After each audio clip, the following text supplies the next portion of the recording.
ভাদ্র মাস চলে যাচ্ছে আর এই ভাদ্র মাসে যদি ভাদ্র মাসের একটা নাইস অ্যান্ড অ্যাট্রাকটিভ রেসিপি না নিয়ে আসি তাহলে কি হয়। সো হ্যালো, আসসালামু আলাইকুম everyone, welcome to Sabiha simple lifestyle. ভাদ্র মাস তো যাই যাই করতেছে, তাই ভাদ্র মাসে ভাদ্রের ভালোবাসা হচ্ছে তাল। তালের একটা নাইস অ্যান্ড অ্যাট্রাকটিভ রেসিপি নিয়ে আসলাম। আরে ভাই, নাইস অ্যান্ড অ্যাট্রাকটিভ রেসিপি না নিয়ে আসলে হয়? সবাই আজকাল যেই পরিমাণ পুরনো ছবিতে লাড়া দিতেছে, নাইস অ্যান্ড অ্যাট্রাকটিভ করতেছে, তো আমাদের তো উচিত একটা নাইস অ্যান্ড অ্যাট্রাকটিভ রেসিপি নিয়ে আসার। সো সবার প্রথমে নাইস অ্যান্ড অ্যাট্রাকটিভ একটা তাল নিয়ে নেবেন, যেটা দেখতে খুবই সুন্দর, যার পুরনো ছবি নাড়া দেওয়া যাবে না ভাই। তালটাকে খুব নাইস অ্যান্ড অ্যাট্রাকটিভভাবে ছুলে দিতে হবে, যেভাবে কিছু কিছু মানুষকে আপনার ছুলে দিতে মন চায় তাদের কথা শুনলে। সো আমি খুবই সুন্দর করে নাইস অ্যান্ড অ্যাট্রাকটিভলি মানুষকে ছুলে নিলাম। সরি, তালকে ছুলে নিলাম।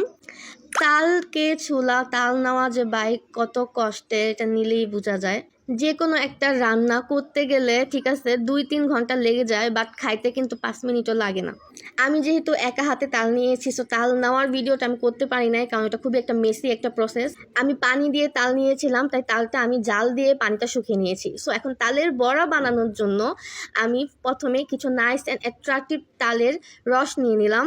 তার ভেতর দিয়েছি চালের গুঁড়া, সুজি, চিনি এবং বেকিং সোডা। চিনিটা আপনি আপনার চিনি খাওয়ার পরিমাণ অনুযায়ী নিয়ে নেবেন, যে কী পরিমাণ মিষ্টি আপনি খেতে পছন্দ করেন।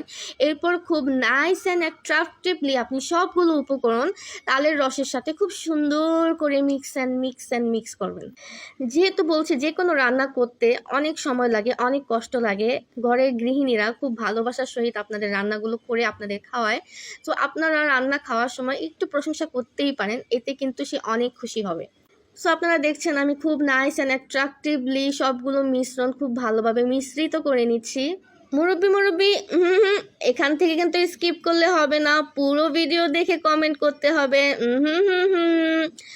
নাইস অ্যান্ড অ্যাট্রাকটিভলি যখন আমি তালের মিশ্রণটা মিক্স করছিলাম, মানে দেখতে এত স্যাটিসফাইং লাগছিল, তো আমি আধা ঘন্টার জন্য এটাকে ঢেকে রেখেছিলাম। এরপর দেখো মিশ্রণটা ঠিক এরকম হয়েছে। আমি অবশ্য পরে আর একটু চালের গুঁড়া আর একটুখানি ময়দা মিক্স করেছিলাম। আমি প্রথমবার যখন ভেজেছিলাম ওগুলো একটুখানি লেগে গিয়েছিল, বেশ একটা সুন্দর হয় নাই। আমি 4বার সেদিন তালের বড়া বানাইছি, একবার আমার শ্বশুরবাড়ির জন্য, একবার আমার দেবরের জন্য, একবার আমার জন্য, আরেকবার যখন আমার হাজব্যান্ড অফিস থেকে আসছে।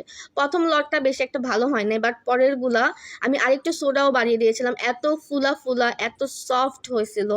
আমরা বেশ একটা মিষ্টি খাই না, খুবই কম পরিমাণের মিষ্টি খাই, তাই আমি মিষ্টির পরিমাণটা একটু কমিয়ে দিয়েছিলাম। আমার জামাই খায়া অনেক অনেক অনেক প্রশংসা করছে ভাই, সে অনেক পছন্দ করছে। সে বলছে প্লিজ আমার সামনে থেকে সরাও, আমি আর নিজেকে কন্ট্রোল করতে পারতাছি না, আমি সব খেয়ে ফেলবো, এত মজা হয়েছে। এই যে পরেরগুলা, এগুলাতে আমি একটু ময়দা আর একটু বেকিং সোডা দিয়েছিলাম, অনেক ফুলা হয়েছিল। তো ভিডিওটা কেমন লাগছে অবশ্যই জানাবেন।